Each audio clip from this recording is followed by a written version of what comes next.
Hey gang, Sean from the Good Dog.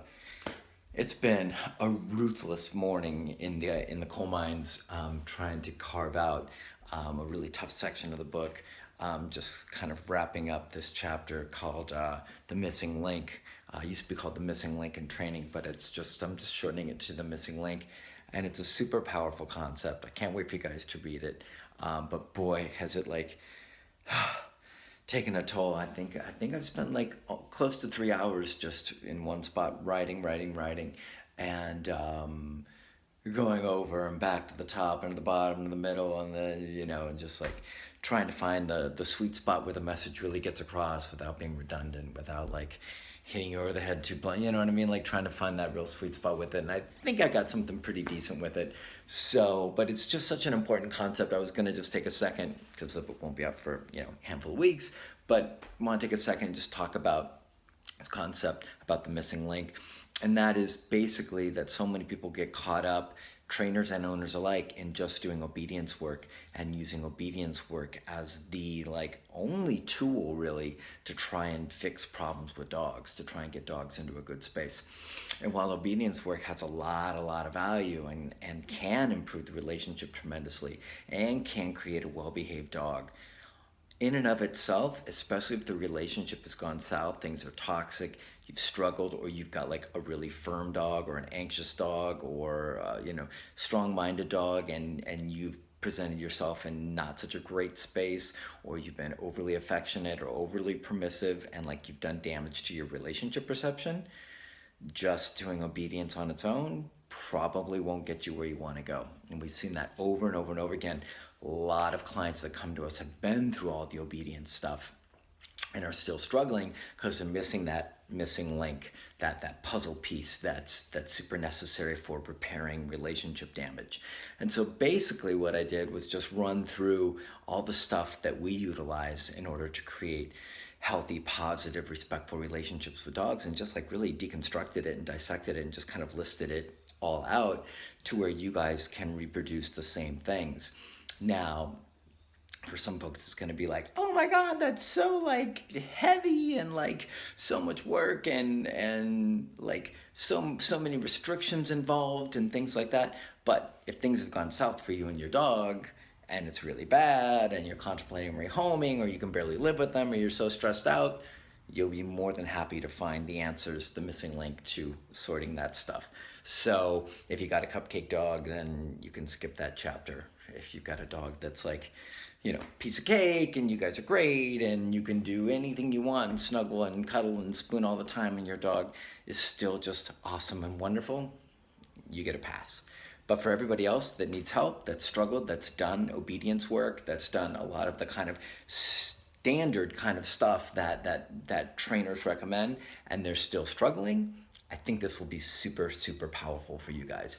And basically the concept is, I'm not gonna go through the whole thing, but basically the concept is leveraging obedience commands, definitely with consequences for breaking obedience commands once fairly trained, and then restrictions.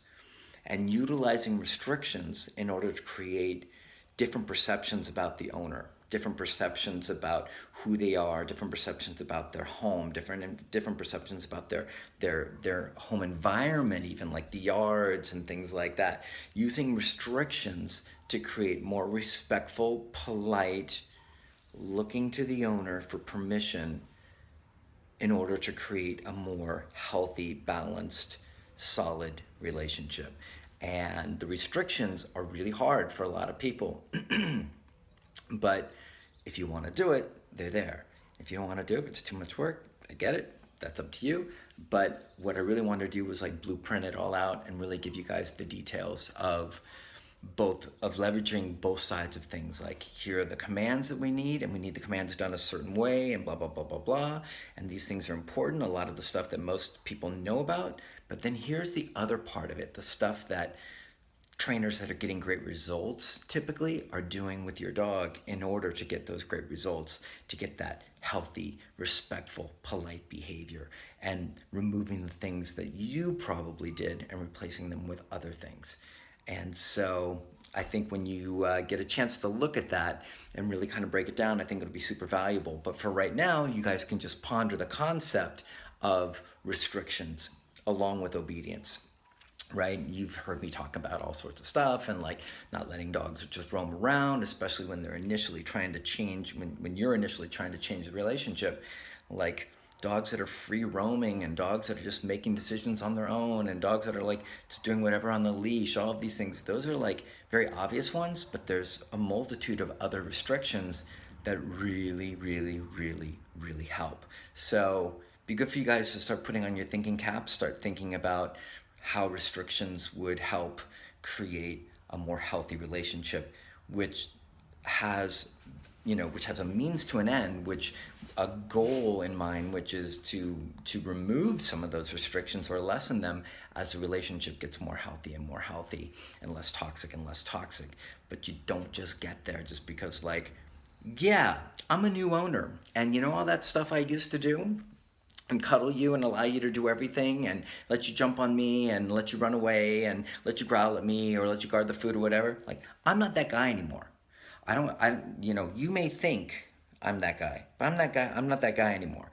So you better listen to me, and because I'm telling you what to do and I want you to come to me and I want you to lay down right now.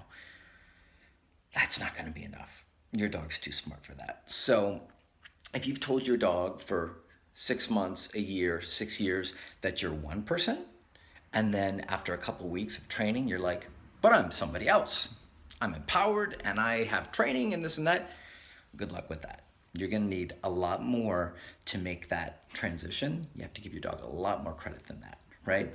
Yes, the training is awesome. Yes, the training gives you leverage. Yes, the training should give you like a jumping off point. That's amazing. But without the aftercare of restrictions and how you actually live lifestyle wise with your dog, obedience commands alone will not get you where you want to go. Dogs are too smart. All right, Sean from the Good Dog, getting out of here. It's like so far past like gym and lunchtime. I'm starving. I don't want to go to the gym, but I'm going to go to the gym. And then I'm going to go eat lunch, Sharkies, and then we'll work some more on this damn book. You guys wish me luck. Have a great day. Talk to you soon.